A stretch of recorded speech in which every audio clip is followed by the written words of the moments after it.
শহরের কোলাহল থেকে একটু দূরে এক ছোট গ্রামে ছিল একটি পুরনো বন।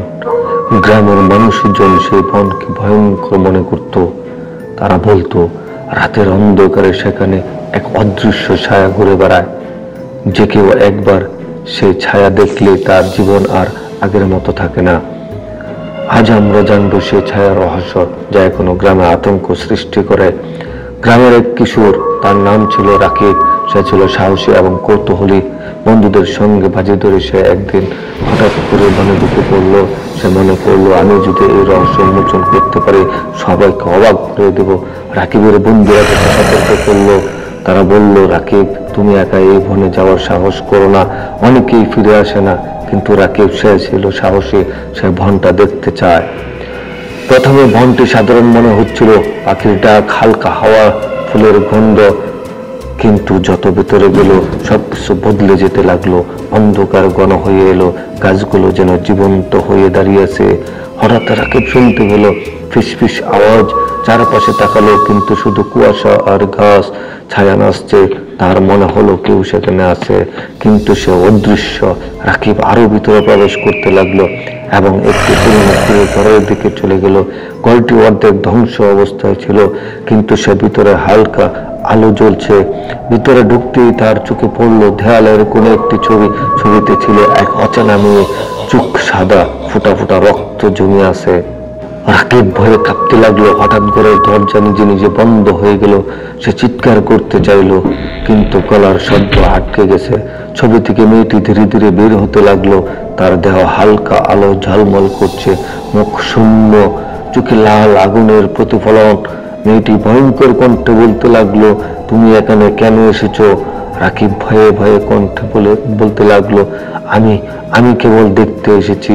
মেয়েটি হেসে বলল, এখানকার রহস্য জানার চেষ্টা করলে তোমার জীবন নিয়ে ফিরে যেতে পারবে না। রাকিব বুঝতে পারলো, সে যদি এখনই এখান থেকে চলে না যায়, তাহলে জীবনের শেষ দেখা হতে পারে এখানে। সে পেছনে দৌড়াতে চাইলো, কিন্তু পথ যেন অদৃশ্য হয়ে গেছে। হঠাৎ মাটির নিচ থেকে যেন পা ফেসে যাচ্ছে। বন যেন জীবন্ত, গাছগুলো তার পায়ে লিপ্ত হচ্ছে। মেয়েটি ধীরে ধীরে কাছে আসতে লাগলো। তার স্পর্শে রাকিবের হৃদয় ঠান্ডা হয়ে যাচ্ছে। সে চোখ নামালো, না হলে মেয়েটা আরো শক্তিশালী হতে থাকে। রাকিব দৌড়তে দৌড়তে এক নদীর কাছে পৌঁছালো। নদীর জল স্বচ্ছ, ঢেউ শীতলতা ছড়াচ্ছে। মেয়েটি নদীর পাড়ে এসে থেমে যায়, কিন্তু জলে পা দিতে পারে না। রাকিব বুঝল, নদীর জলে তার মুক্তির একমাত্র পথ। সে জলে পাড়ি দিল। মেয়েটি ধীরে ধীরে লুপ্ত হতে লাগলো। গ্রামের মানুষ খুঁজতে খুঁজতে তাকে নদীর দ্বারা অচেতন অবস্থায় পেল। চোখ খোলা, কিন্তু কেবল চিৎকার করছে, ছায়া ছায়া। রাকিব বেঁচে গেল।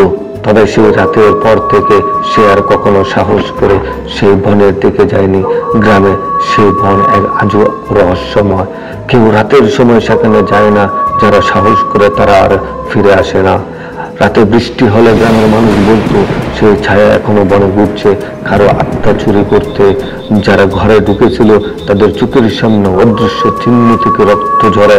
কেউ যদি ছবি দেখে, ছবির মেয়েতে জীবন্ত হয়ে ওঠে। রাকিবের অভিজ্ঞতা নতুন প্রজন্মকে সতর্ক করে, কখনো একা বনে প্রবেশ করো না। ছায়ার সঙ্গে মেলামেশা ভালো ফল আনে না। দিন যায়, বন আরো ভয়ঙ্কর হয়ে উঠেছে। রাতের ধোয়া, অন্ধকার, ছায়া এবং মেয়েটির ফিসফিসানি এখনো শোনা যায়। কারো যদি সাহস হয় গভীরে ঢুকতে, সে আর ফিরে আসে না।